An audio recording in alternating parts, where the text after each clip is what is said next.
Thank you, Mr. Chairman, for allowing me to speak today on a topic which, frankly, has not been easy for us as a society to deal with. I must say that mental illness has been an issue which, by and large, we in India have preferred to brush under the carpet in the hope that it will go away or that it really is not something we have to deal with.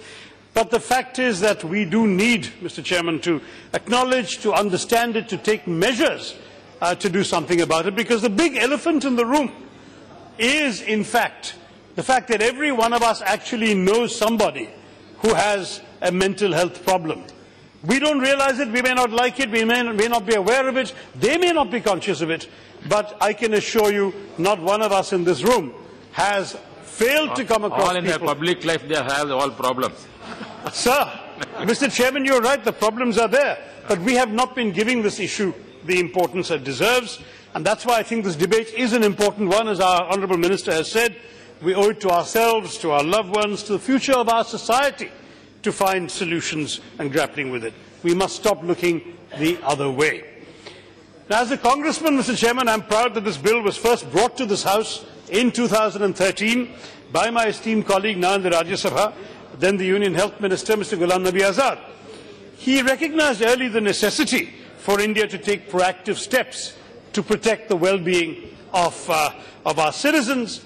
And I'm sorry in some ways that it's taken so long, 3 years, for the present government to bring it back. But I want to congratulate Mr. Nadda for his masterly exposition of the provisions of the bill, and for the government of today for having recognised the good work being done, and that was done on a number of issues by its predecessors. In fact, it is striking that we have now seen so many bills brought to the House in the last 3 years, 2.5 years, by this government, for which the preparatory work and very often the drafting were done by the UPA government, and this is one such bill. I think we all know there is Aadhaar, there is FDI, there is the insurance reform. So many other things have come to this House thanks to the hard work done by the predecessors of this government, and I hope they will also have the grace to acknowledge that this is the legacy of that hard work. Now, let me come back to the substance of the bill. The numbers in our country, Mr. Chairman, frankly, really plead for urgent measures. It is estimated that at least 1 in 20 people in India live with mental illness. That's about 5%. 50 million of our citizens are dealing every day with a problem that we are only now starting really to even acknowledge in all its gravity. And the fact is that experts think this may be an underestimate.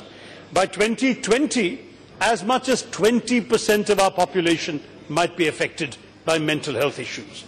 Yet, as I said, we've really ignored the problem, and very often when we have considered mental health, we have done so with ignorance and prejudice. Just let's look, for example, Mr. Chairman, at the past legislations on this subject.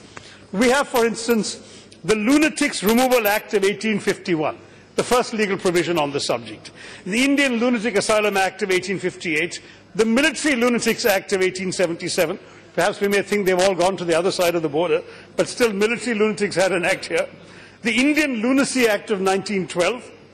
Now, these were all bequeathed to us by the colonial authorities, and I think many of you know what I think of many of the legal and penal provisions left behind by the colonial authorities. But the fact is that their only answer to mental health problems was to brand individuals as lunatics, confine them in so-called madhouses, and physically in certain spaces, and to pretend that took care of the problem. Even just before independence, 1946, there was a Bhure committee, a government committee of inquiry, which concluded, and I quote, "The majority of mental hospitals in India are designed for detention and safe custody without regard for curative treatment." Unquote. But I'm sorry to say, sir, this has continued largely to be the pattern even after independence. Now, it was easy for a foreign power dominating a subject people to incarcerate individuals and continue with the business of ruling as they saw fit. But in independent India, our government is there to serve Indians.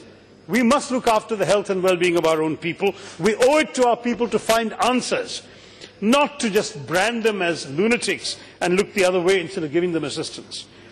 It has to be admitted we are already late rising to the occasion. The 1987 Act, which we are now here to amend, was first drafted actually in 1950. And it took decades of protracted debate even to get adopted 37 years later. By the time the Act was realized, Mr. Chairman, it was already out of date. It's no wonder that to this day, as Human Rights Watch, for example, has reported, inmates, particularly women and children in our mental health facilities, are treated worse than animals. Not only have our laws been stuck in this colonial era mindset, Mr. Chairman, our mindsets, our own mindsets with regard to mental health have also been frozen in time, frozen in history. As India looks to a new future in the 21st century, it must acknowledge the errors that we have made in the past. We must right long-standing wrongs, even if we have to accept hard truths and reorient our thinking. Now, it was only in 2007 that India ratified the United Nations Convention on the Rights of Persons with Disabilities, following which the UPA government commenced the process of overhauling the antiquated Mental Health Act of '87, and even the basics have had to be revisited for the better. I note from Mr. Nadda's bill that the term mentally ill has been replaced with person with mental illness, which preserves the dignity of the individual seeking the treatment. And I'm really grateful that Mr. Nadda has continued this kind of line of logic and approach and continued the good work. And on this, I want to assure you and the government that my party and I are with him. We agree there is no justification for India to continue to rely on outdated and patently unjust notions of treatment, so-called treatment, which really is locking people up. The world has moved ahead. Other countries have discovered better answers. The truth is that if we can focus on helping those affected directly, helping their families, helping them within their communities, then people afflicted with mental illness can rebuild their lives and move forward. And it is for us as a society, if we want to be a modern, progressive society, we must do this, Mr. Chairman. Mental health remains an issue that is not only difficult for many to comprehend, but it comes with a colossal baggage of stigma. Stigma that people think, oh, ye to pagal hai. This whole attitude that comes in, the way in which people are disregarded, despised. One is shunned as a mad person, a lunatic, or worse. If it is known that one has even been to a psychiatrist, one is looked upon by many people with fear or with confusion. What is the matter with this person? He goes and sees a psychiatrist. That is the attitude in our culture. A health patient is painted with the brush of ignorance and treated very often at a distance. This person is not well mentally, let's keep our distance from him. The real truth is this person needs medical assistance, needs help, needs understanding. It is an illness, it is not just a behavior pattern. The truth is, of course, that mental illness is a very complicated disability to gauge. You know, when you have another kind of disability, somebody is sitting with a broken leg, you can see he has a broken leg. Somebody has a broken mind. Extremely difficult to diagnose it. Sometimes people can, as far as their appearances go, seem perfectly healthy. And they're happy. They come across as social beings while confronting painful inner battles. And I can tell you, Mr. Chairman, from personal experience, there's nothing sadder than witnessing a close one, a loved one with mental illness at close quarters. I have lived with a victim of mental illness. Like many in that condition, very often such people are in a state of denial. They don't accept they have a mental problem, so they don't go to see a doctor. Nadda Sahab was talking about how they can easily authorize somebody to do this. They don't accept that they are mentally ill. One of the first symptoms of mental illness is an inability to recognize it and to be in denial about it. They're therefore unwilling to seek help, even after their behavior may raise questions about their mental condition. Very often you can see in public behavior that somebody is really not normal or right, and when you say, will you go and see a doctor, this is not right, your behavior, they will say, nothing wrong with me. And the truth is, it gets 10 times worse when it's private behavior that cannot. Often, even diagnosis is a challenge. There are many, many people, perhaps even in our own profession, Mr. Minister, suffering from undiagnosed mental illness. I must say that we need more people to set an example. A prominent film actress, I can't take her name in the House, but she has courageously spoken out about her battle with depression and how difficult it was for her to receive understanding, let alone help for her condition. And by doing so, she has brought some people out to seek help. But this is again part of the challenge. I would urge the Minister to think in terms of how to use role models to go and say, I have had this problem, it can be treated, there is nothing wrong. And this is a big star in Bollywood, therefore her message gets across to the general public. Now there are patterns, of course, that experts can notice, but where even seeking an expert's assistance is sometimes treated with stigma, many are reluctant to seek help. Stigma and the lack of a support system mean that most of them must fight these battles on their own. A frustrating, isolating experience that sometimes leads to such eventualities as suicide, which the Minister mentioned. Sir, the National Crime Records Bureau has calculated in 2014 that at least 15 suicides take place in India every hour. That is 15 too many. And the fact is, 15 instances every 60 minutes of our collective failure to recognize the problem and solve the problem, this is what confronts us. This bill brings to the table an opportunity for us as a society to do better about it. Mr. Chairman, suicide is an issue. I'm very glad the Minister flagged it, because our treatment of suicide and attempted suicide has been appalling. Suicide is now a leading cause of deaths amongst young adults in India. On the one hand, we sing songs about our demographic dividend and the potential of our youth, but do we realize how many of our young people are depressed? The world around us is changing constantly, pressures are mounting, there is economic necessity, there are academic pressures, there are jobs to be found, and there are no jobs in our economy today, despite the assurances of the Prime Minister. We know that. We've only created 1.5 lakh jobs last year when we need to create 1 crore. These are genuine problems. There are uprooted lives from villages to cities, from joint families to individual units. There is the weight of expectations, and there is a fast pace at which familiar cultural networks are being replaced by new and unfamiliar systems. And because people are lacking an anchor, lacking a steady base, because our nation is in a state of transformation, the result is that they are stigmatized. Our young population is lapsing into depression and disorientation. In 2013, 62,960 adolescent suicides were reported. And most of the 3,594 were even committed by suicides committed by children aged between 10 and 14. So these numbers obviously show that they had no one to turn to, no one to rely on, no help available. Our education system is wide, but we don't have counsellors. We don't have counsellors who can serve the mental health needs of our youth. We expect them to deal with the weight of expectations and performance pressures. Pariksha pass karo. This is the whole pressure coming from home and from their peers. And we expect them to do it single-handedly while we pursue them relentlessly to do this. And I hope the Minister will not only take note of this alarming phenomenon, I hope that you can persuade your colleague, Mr. Javadekar, to make it mandatory for educational institutions to hire professionals who can attend to the mental health needs of our students and the young. It really is literally the need of the hour, Mr. Minister. Now, some studies have even tried to estimate the effect this has on GDP annually in order to try and persuade us to take cognizance of the issue.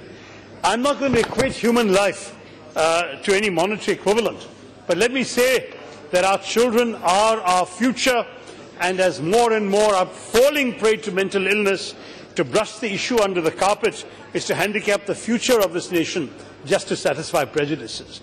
I know that there are many members across on the other side who represent the state of Rajasthan. We have Kota there, where so many students go every year to study, pass the IIT examinations and so on. Every month there is a suicide of a student there. Can we realize what kind of intolerable pressure we are putting our children under? So I do welcome, Mr. Minister, the decriminalization of suicide, your intention to look at the matter in a more comprehensive manner, but I'd like to call upon you to have a wider look on the points that I have raised and to ensure that law enforcement agencies and those who are the first responders in incidents of suicide or attempted suicide are sensitized to the issue. In fact, we should also sensitize our media to the issue. Sometimes the media reports suicides in such a way that it encourages other depressed people to take copycat actions and commit suicide also. We have to change not only our law today, but our mindsets. And that is a bigger challenge. It's a steeper challenge than just changing a law. And that's why, Mr. Minister, this bill must be accompanied by effective mechanisms for implementation. If we don't implement, this law will remain on paper of good intentions. I really hope that you will be able to give the implementation priority. We need a government-wide effort to ensure that your officers are sensitive to the needs of those in distress who are depressed. The police should be trained to understand that an attempted suicide is a cry for help. It is not a crime. Who is going to tell the police, Mr. Minister? I hope that you will raise this in the Cabinet. It is not only just here today in this law. It is other ministries also that have to be conscious. In fact, if we treat attempted suicide as a crime to be punished, the police way is going to prevail over the human way that your bill is actually talking about. What we need to ensure is that people get help, they get guidance, they get assurance, that they get the helping hand that they are seeking from all of us, and then they find their way back to a happy and productive life. We owe it to them, Mr. Chairman, to extend that hand, to bring them back to a meaningful life and a life full of meaning, quite literally. Now, I'm sorry to say that our educational system is so much at fault in this particular problem, but it does, I'm afraid, the very institutions that we have created to give our children a future are also putting them under so much of pressure that their future is disappearing. There was a recent study, Mr. Chairman, I have it here, to ascertain the presence of psychological morbidity amongst medical undergraduates in India. Just people who are going to be doctors, who are studying medicine. Half of the medical students in India suffer from depression, anxiety and stress measured at global standards. Half, 50%. This is not a small matter, Mr. Chairman. We have both Dr. Harshvardhan and Dr. Nadda sitting there, the eminent doctors. This is the process we're producing our doctors out of. They need trained professionals, and I hope that the bill will deliver trained professionals. I am concerned very seriously by the gap in our professional capacities at the moment. Psychiatrists are telling us that in a society where psychiatrists amount to 0.2 for every 1 lakh people, there is 1 psychiatrist in our country for 5 lakh people, Mr. Minister. Not to speak of a shortage of nurses, psychologists, psychotherapists, even NGOs working in the mental health space are few and far between. How can we rise to the challenge? We have to put this issue up higher on the agenda. We're discussing it on a Friday afternoon in a half-empty house. The truth is, this is an issue that is a national challenge. I certainly hope that you will also contribute, Mr. Minister, to building networks to seriously rehabilitate mentally ill persons who require constant assistance even after their treatment. Now, there are a number of good things in this bill, but they leave also a number of significant other issues out. Even when you talk about mental health professionals, psychiatrists, clinical psychologists, and even those trained in homeopathy, naturopathy, Ayurveda, Unani have been recognized in your bill, but psychoanalysts, psychotherapists, counseling psychologists, and others have not been included in the bill amongst the professionals who could help us and our people with mental health issues. I would request the Minister, when the bill is adopted, to bring in a small amendment and just add these categories. When you have mentioned so many and you have failed to mention psychoanalysts, psychotherapists and counseling psychologists, it's a genuine omission and a rather serious omission. As you know, Mr. Minister, there will be no technical difficulty in just amending the bill at the moment of adoption with one small change, especially since we are going to continue this process on Monday, I understand. All around the world, these are people who are assisting mental health victims, and in various contexts, in the family, in schools, in hospitals, and so on. And the whole principle is that we should not only address mental health problems after they have emerged, after they've been diagnosed, but we should prevent individuals from going into depression in the first place. If you have counsellors in the school system, if you have them in the medical colleges, you may be saving suicide, you may be benefiting India with future geniuses, future good doctors and so on, because you have prevented them from committing suicide. Now, we have to help our children, we have to help our adolescents, we have to help all our citizens at risk, and therefore we need a wide range of professionals with a wide range of skills. And I think we need, Mr. Minister, to ensure that we create an infrastructure where mental health issues, even as they arise at the earliest of stages, can be addressed and resolved without having to wait for treatment at a later, more complicated stage. I'll give you one example from my home state of Kerala. I've been informed there by the Indian Association of Clinical Psychologists. Every individual who seeks mental health services, whether it's a child who has learning disabilities, somebody with serious psychiatric complications, is expected to meet with a psychiatrist. As I said, very few psychiatrists available, but you have to meet a psychiatrist. And that too only medical science professionals, those qualified with a medical degree, are deemed suitable. Those who studied behavioral sciences are treated as subordinate or inferior, whereas what we clearly need is a multidisciplinary, multi-pronged approach that takes advantage of all that is offered in different streams, branches, levels and layers of mental health discourse and practice, so that more holistic answers and solutions can be found. We want to address the issue and not to create another hierarchy of professionals when we are dealing with this issue. We already have a very hierarchical society. Let us not reduce mental health to again being stuck in a hierarchy of professional treatment. As you know, the bill is very broad in its defining terms, its definition. Even individuals with what could be deemed to be relatively minor ailments, such as memory orientation or mood disorders, are brought within its purview. Now, I think that's good, but if we are doing that, then we must also be able to provide a wide range of assistance at all levels, bring on board professionals with different kinds of skills and focus areas. And you know, in our society, it's not just a question of people in the drawing rooms or the offices that we all frequent. There are internally displaced persons whose lives have been devastated by natural calamities, by riots, people who have lost their homes, the Kashmiri Pandits who have fled.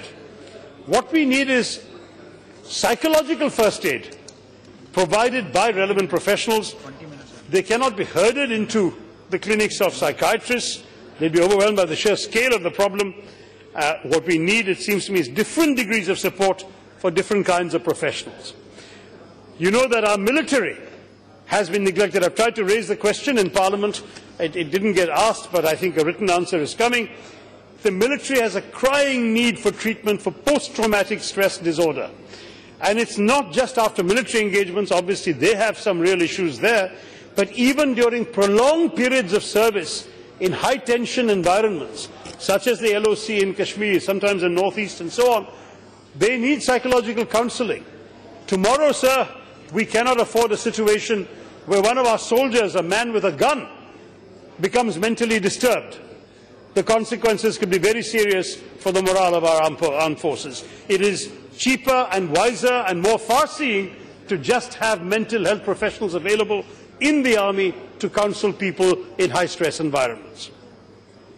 Now, the bill is finally here with us, Mr. Chairman, after nearly 5 years of consultations. Clearly has promise and potential. It's far-sighted in looking upon mental health as a right and the delivery of mental health facilities as a responsibility of the government. And I hope the government now will allocate significant resources to this end. I do want to say that we have seen now 3 budgets from your government, Mr. Minister. Many essential things, particularly in the healthcare area, were cut in the first 2 years. This year you have succeeded in getting some healthcare money restored, but now that you're passing a mental health bill, please speak to your finance minister colleague to ensure that you will get the money you need to make this bill real and operational. Because we have seen such schemes being really let down by the present government. That debate is for another day, but the point is that the mental health institutions, you're setting up mental health review commissions to regulate patient admissions and so on. That's fine, but I don't talk only about resources for salaries for these people. I'm talking about resources for actually getting help to the victims. Now, the question of rights, violation of rights, my colleagues were mentioning and reacting when you were speaking, Mr. Minister. You know, you must appreciate that in our country very often, mental health hospitals, especially women's hospitals, are often packed with people who should not be there. They have been actually forced unknowingly, sometimes by their husbands, sometimes by family members, to be admitted under some pretext or the other. And we really must protect people against this. if the first resort is they live in their community, they live in their home and they get help, and it's only in extreme cases of danger to themselves or others, if they're harming themselves, harming others, then you put them in a mental asylum. But this is at the moment a very, very worrying and disgraceful practice. We should ensure that long-term hospitalization is only in extreme cases. Now, you have struck a good balance in the bill, Mr. Minister, between involuntary treatment and the rights of the patient. But the fact is that when you are talking, as you just did in your introductory remarks, about them nominating a person to decide on their behalf, now that is a bit worrying, because the fact is, who decides whether one is at risk of harming oneself or another? Who decides when you're well enough to nominate somebody else, or when you're not well enough that you need to nominate someone else? In practice, we're talking about a condition that many people are in denial about.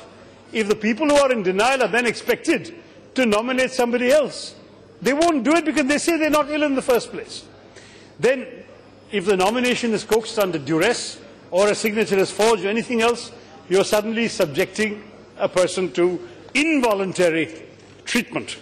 And I think that this is not going to be easy. I hope that you will be careful in drafting the regulations of this bill to ensure that it is not misused, because if we decide to disallow involuntary treatment, then we will be leaving out mental patients who have lost the capacity to judge their own mental state.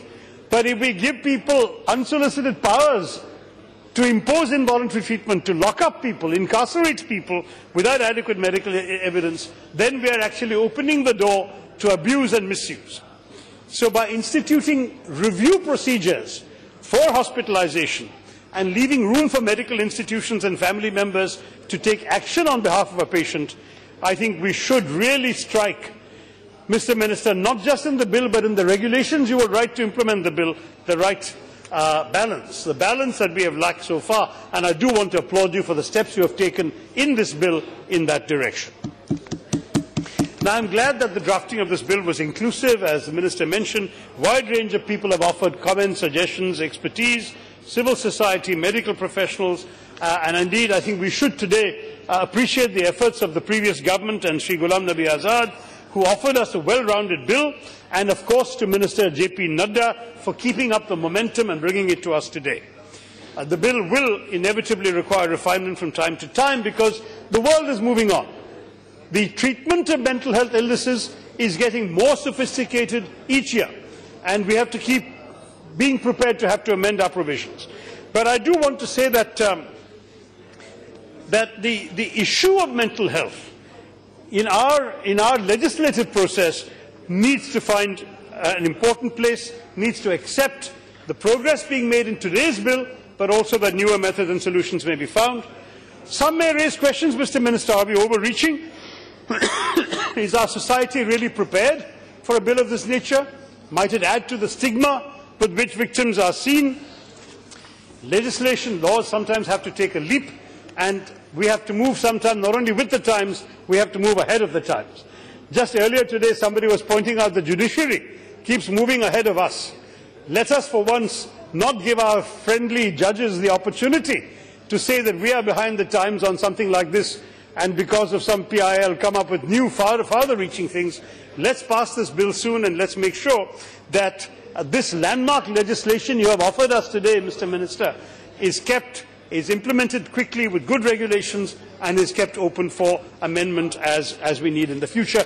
I believe future generations will be grateful to us for having laid down a much, much improved marker for treating mental health. A couple of final points, Mr. Chairman. I do want to make one more request to the Minister, not to amend the bill, but just in your actions. I think you need to review the existing caseload of mental patients admitted in our institutions, because all those who are admitted now have been admitted under the old law, and that includes people who are involuntarily locked up and so on. You should give us a date, Mr. Minister, by when you can review these cases. I have been, as an MP, a case has been brought to my attention of a 46-year-old woman who was forcibly institutionalized. She was drugged unconscious by health workers brought by her doctor, who said they were giving her a vaccination. Then she was taken. She was given forced medication, electroshock therapy. Somehow her friends and relatives went to the courts and the courts ruled that she was not mentally ill and should be released. Thank God your bill does allow for the consent of the patient as well as approval from the concerned board before administering any electroshock therapy, but this is what happened to this lady. So if our existing laws and our existing societal biases against certain segments of people make it extremely easy to falsely institutionalize a person, then those who suffered under the previous law must not be left behind and forgotten when we pass today's law. And that's why I request you to order inspection and review of the existing caseload of those locked up. I do want to say something else, Mr. Chairman, that is of concern to my party, which is that in our country, sadly, whenever we do anything that's good for society, we are forced to bear in mind that the problems are particularly for the poor, for the lower caste, for the marginalized sections of society, women, homeless. Such people are the first victims of abuse.